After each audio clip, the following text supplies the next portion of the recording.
যখন আল্লাহ একটু আমাকে সুখ দিতে চাচ্ছে, বিভিন্ন রোগ শরীরে এসে জড়িয়ে ধরেছে, দেখে বোঝা যাচ্ছে না। পরশুদিনও আলটা করে আসছি। ঠিক আছে, কি কাজ করব গাইস? যে পরিমাণে ঠান্ডা, মানে রুমের ভিতরে দরজা জানলা সব বন্ধ, তারপরও ঠান্ডায় হচ্ছে নিঃশ্বাস মানে নেওয়ার জন্য পা দুইটা বরফ হয়ে গেছে, মোজা পরেই নাই।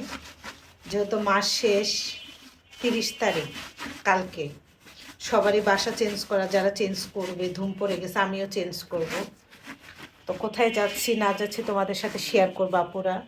আর আমার এই সাইডের ঘাটটা এত ব্যথা, আমি ঘুরতে পারতেছি না। ঠিক আছে, যখন আল্লাহ একটু আমাকে সুখ দিতে চাচ্ছে, বিভিন্ন রোগ শরীরে এসে জড়িয়ে ধরেছে, দেখে বোঝা যাচ্ছে না। পরশুদিনও আলটা করে আসছি।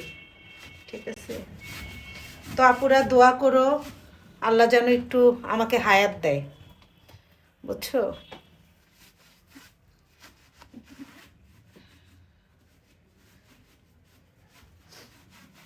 আর তোমাদের যারা ছোট বাচ্চা আছে একটু সাবধানে রেখো। সব কিছু আমাকে 3 বস্তা 4 বস্তা হয়েছে, 3টা কার্টুন হয়েছে, আরো হবে। ঘাড় ব্যথা করতেছে, কাজ করতে পারতেছি না। রৌদ্র, কাপড় চোপড় সব ভেজা। আজকে 2 বালতি কাপড় চোপড় করছি, ধুয়ে দিছি, সবগুলা ভেজা, বুঝছো? আর একটা দেখো কি পরিমাণে তেল কেষ্টা হচ্ছে রান্নাঘরে। তো আসলে সময় পাই না, বুঝছো? করবো কি, কোনটা রেখে কোনটা করবো, একটা করতে গেলে আর একটা হয় না। তো যাই হোক, এই যে পরিষ্কার করতেছি। কালকে সম্ভবত হচ্ছে যাব, ইনশাল্লাহ। এখনো মানে যেহেতু এটা মানে শুক্রবার পরে নেই, ঠিক আছে?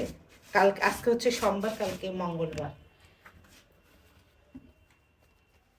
তো এই তো আপুরা পরিষ্কার করতেছি।